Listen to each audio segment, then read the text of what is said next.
Struggler से शादी करी है। अब तुम जिंदगी में स्ट्रगल, तुम मुझसे छोटे हो 7 साल, तुम स्ट्रगल करोगे, मतलब मुझे ही कमाना है जिंदगी में।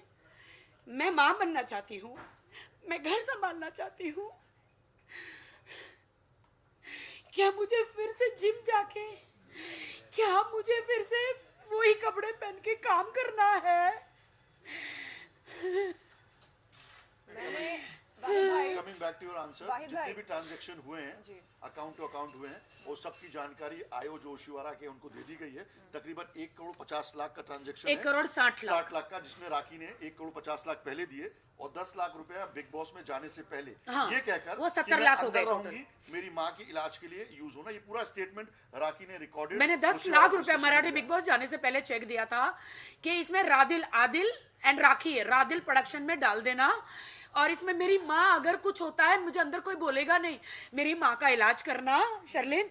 तो इन्होंने क्या किया, रादिल प्रोडक्शन में तो नहीं, अपना इंडिविजुअल झूठा गुमस्ता मेरे जगह पर, झूठा प्रोप्राइटर, ऐसा करके अपना इंडिविजुअल अकाउंट खोला, उसमें 10 लाख का चेक डाला, और 5 लाख मेरे, 5 लाख उनको मिला के, और उन्होंने प्रोडक्शन में 1-2 लाख खर्च किया होगा, दूसरा लड़कियों पे खर्च कर दिया, उनकी टिकट, होटल्स वोटल्स, उनके शॉपिंग, हर चीजों में।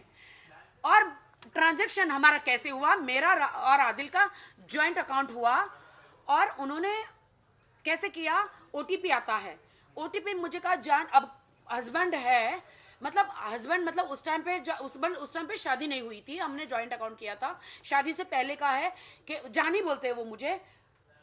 तो उन्होंने कहा कि मुझे फोन देना जरा, मुझे देखना है कि मेरा गूगल अकाउंट स्टार्ट हो रहा है कि नहीं। तो मैंने कहा कि शक्ल से तो एकदम सीधे साधे लगता है, जब तक उनका वो सब आया नहीं था मेरे पास। तो मैंने फोन दिया, तब तक मैंने जिंदगी में फोन पे कभी पासवर्ड नहीं लगाया। उन्होंने लिया, उन्होंने कब पैसा ट्रांसफर कर दिया, कब उन्होंने 1 करोड़ 60 लाख की कारें ले ली, मुझे पता ही नहीं चला, ICICI बैंक से, और मुझे मालूम ही नहीं। मुझे तो लगा बैंक में पैसा है। मैं एकदम, मुझे पैसे की जरूरत थी, मैंने कहा कि हेलो मोहम्मद भाई, मुझे थोड़े पैसों की जरूरत है, मैं ले सकती हूँ क्या? आदिल ने मुझे कहा मैंने तो पैसे खर्च कर दिए। मुझे शौक लगा, मैंने कहा क्यों, कैसे? बोलता मैंने तो सारी कारें ले ली है। मैंने कौन सी कारें ली? बोले मुझे बताना तो चाहिए था। तो मुझे बोला कार का, सब कार के 6 गाड़ियां ली, 6-7 गाड़ियां ली, 6-7 गाड़ियों का फोटो भेजा, कितनी कीमतें भेजी, वो सब कुछ भेजा, और मुझे बोला ये कारों को मैं बेचूंगा, बस रेंज रोवर से लेके जगवार से लेके सारी कारों को मैंने सेकंड हैंड ली है, इसको बेच के प्रॉफिट कमाएंगे। मैंने बोले मुझे प्रॉफिट नहीं चाहिए, क्योंकि प्रॉफिट आप रखो मुझे। तो उन्होंने बोला टेंशन मतलब, मुझे 1 साल दो, 1 साल दो, 1 साल में सारे पैसे मैं वापस कर दूंगा, इससे कमा के।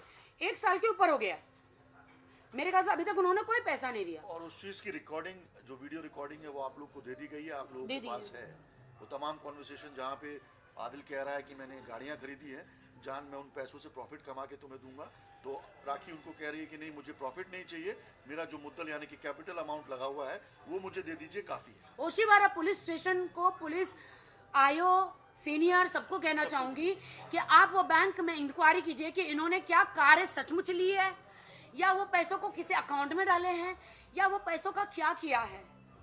वो मेरी पूंजी है, वो मैंने जेवर बेचे, मेरे सारे जेवर थे वो बेच कर, एंड मेरा इंश्योरेंस आया था, वो सब 1 करोड़ 60 लाख वो इनको मैंने अकाउंट में डाले शर्लिन। और मैं तुम्हारे पास इसलिए आई क्योंकि तुम हर औरत के हक के लिए बोलती हो। मैंने यही कहा राखी जी से कि उन दिनों जब आदिल आपके पास आया था, तब आप कोई अपना लोन क्लोज करने वाली थी? जी, या मेरे को अभी भी जब आप बात कर रहे हो मुझे याद आया, मेरा इंपीरियल हाइट्स का एक लोन चल रहा था, उसने मेरे को बोला मैं इसका ये लोन क्लोज नहीं करवाऊंगा और ये पैसे इन्वेस्ट करूंगा। मुझे नहीं राइट, मुझे अभी ये बात ध्यान में आई तो मैं आपसे पूछ रही। राइट, मेरा एक इंपीरियल हाइट्स का फ्लैट का लोन चल रहा था। मैंने कहा मेरे पैसे आए हैं, मुझे फटाफट लोन चुका देना है, मेरे को कर्जा मुक्त हो जाना है, क्योंकि मेरी मां स्टेटमेंट में यही कहा है पुलिस को कि मैंने वो पैसे लोन चुकाने के लिए। नहीं, बिल्कुल नहीं। तो मेरे वो तो दिखा सकता है ना पुलिस को, तो वो मेरे ही पैसे थे, मुझे लोन चुकाना था। और उसने कहा कि नहीं, लोन तो मत चुकाओ, इसको हम लोग बिजनेस में डालेंगे, और ये एक कार अगर 50 लाख की है तो मैं 65 में बेचता हूँ, तो 15 लाख हमारा बेनिफिट है, प्रॉफिट है। कभी 5 लाख प्रॉफिट है, कभी 10 लाख है, कभी 20 लाख है, कभी 2 लाख है, ऐसा प्रॉफिट है। तो मैंने कहा एक काम करो, मुझे मेरा मुद्दल दो, प्रॉफिट आप रखो, मुझे नहीं चाहिए। नहीं, मैं तुमको कभी कभी प्रॉफिट दूंगा। मैंने कहा प्रॉफिट तो नहीं, आप मेरे, हम शादी करेंगे, अगर आप मेरे हस्बैंड है तो आपको तो मतलब तो आप फ्री में तो नहीं रहेंगे ना कुछ तो घर में तो करना ही पड़ेगा ना, ऑफकोर्स। मैं तो कोई सिक्योरिटी तो मांग ही नहीं रही हूँ। तो ये मेरा मुद्दा है जी। बोलिए बोलिए क्वेश्चन। मैं एक्चुअली ये कह रही थी कि कुछ महीने पहले मैंने एक मुहिम शुरू की थी यौन शोषण का विरोध करने के लिए, यौन शोषण करने वालों के खिलाफ आवाज़ उठाने के लिए। तो जब मेरी मुलाकात हुई थी राखी जी से 9 फरवरी की शाम को, तब राखी ने यही बात याद दिलाई। कहा कि आप तो पीड़ित महिलाओं के हक में, उनके पक्ष में आप आवाज़ उठाती हैं, तो अपनी बहन के लिए यानी इनके लिए आप आवाज़ नहीं उठाएंगी? मैंने बोला बिल्कुल उठाऊंगी, बेशक उठाऊंगी, क्यों नहीं। तो आपके सो कॉल्ड कथित भाई साहब ने ऐसी हरकत की मेरे साथ। तो मैंने कहा देखो राखी, मुझे बिल्कुल नहीं मालूम था कि आदिल की असलियत क्या है। हमने मीडिया में आपके रोमांटिक वीडियोस देखे, लवी डवी वीडियोस देखे, और हमें ऐसा लगा कि आप दोनों एक दूसरे से बेहद प्यार करते हैं, मोहब्बत करते हैं। लेकिन नहीं मालूम था कि पर्दे के पीछे क्या चल रहा है और सच्चाई क्या है, किसकी क्या असलियत है, क्या हकीकत है। लेकिन जब ये सारी बातें सामने निकल कर आई, तब एहसास हुआ कि जैसे फिल्मों में हमें दिखता है लव स्टोरी, वैसे रियल लाइफ में, असल ज़िंदगी में होता नहीं है। बहुत कम लोग होते हैं खुशनसीब जिन्हें सच्चा प्यार मिलता है। तो मैंने राखी से यही कहा कि राखी, अब आपको क्या करना है? तो राखी ने कहा कि सबसे पहले तो अपने पैसे वसूल करने हैं उससे, क्योंकि वो मेहनत की कमाई है। इनके सर पर किसी माँ बाप का हाथ कभी रहा नहीं। जो कुछ इन्होंने कमाया है अपने बलबूते पर कमाया है, जो कुछ बनी है अपने बलबूते पर बनी है। तो मैंने कहा हाँ, ये बात, मतलब इस बात से मैं सहमत हूँ कि आप प्लीज़ अपने पैसों की वसूली करें। I feel so sad Sherlyn, गर्लफ्रेंडों को जेवर बांट रहे हैं, बीवी को कभी एक रिंग तक नहीं लेकर दी। मैं बड़ा बनूंगा, पहले तो मुझे बड़ा बनाओ। मुझे इस्तेमाल किया, सीढ़ी बनाया बॉलीवुड में आने के लिए। ऐसा कोई स्टार नहीं जिसे मैंने आदिल को नहीं मिलाया। मीट माय हस्बैंड, सारे स्टारों ने आदिल को इतना रिस्पेक्ट दिया, प्यार दिया। मुझे आज इतना दुख हो रहा है कि मैं तुम्हें सिर्फ मैं ही मिली थी क्या सीढ़ी बनाने के लिए? मेरी जिंदगी में तो और भी दर्द थे। सबसे ज्यादा तब हुआ जब मेरी माँ कैंसर से हॉस्पिटल में लड़ रही थी और ये लड़कियों के साथ घूम रहे थे। मेरे पैसे जो मेरी माँ के इलाज के लिए होने चाहिए थे, वो ये लड़कियों के पीछे पार्टियों में, क्लबों में। मेरी माँ हॉस्पिटल में है और ये क्लबों में घूम रहे हैं, किस कर रहे हैं, क्या क्या कर रहे हैं। और मैं वहां पे बिग बॉस में काम कर रही हूँ, मराठी बिग बॉस में।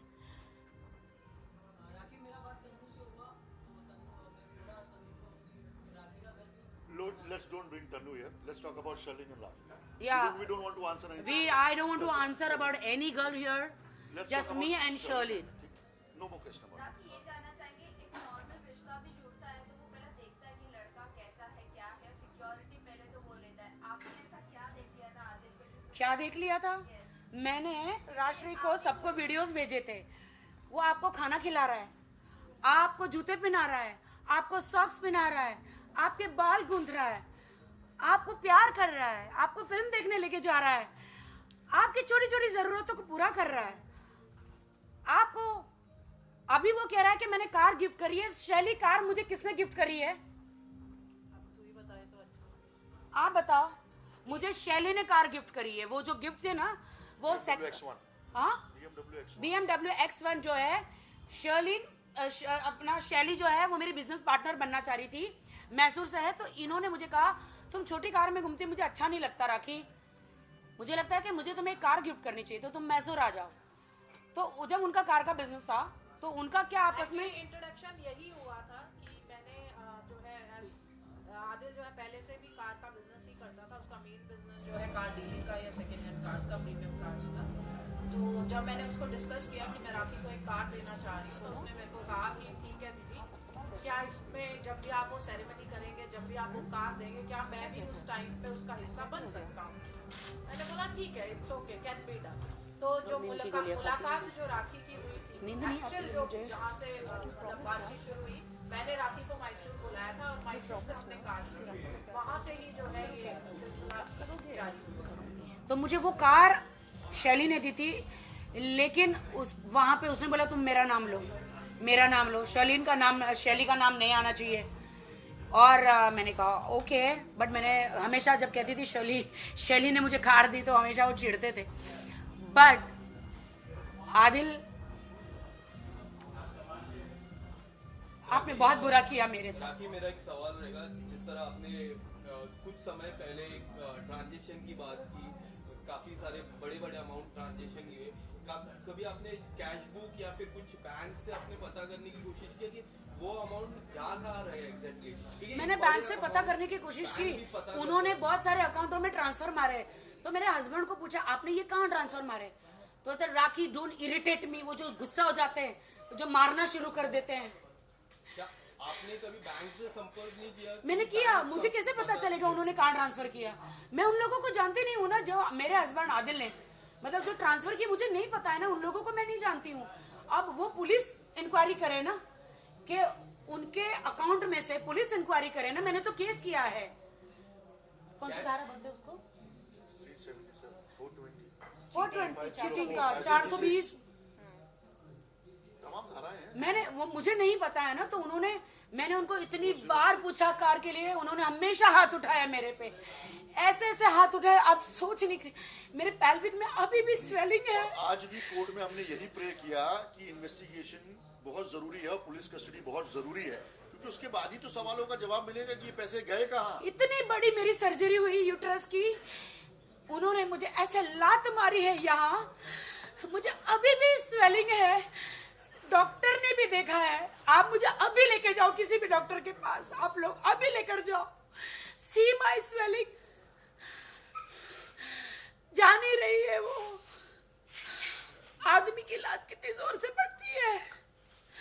जब भी मैंने हमेशा 8 मंथ्स बर्दाश्त किया, हमेशा हाथ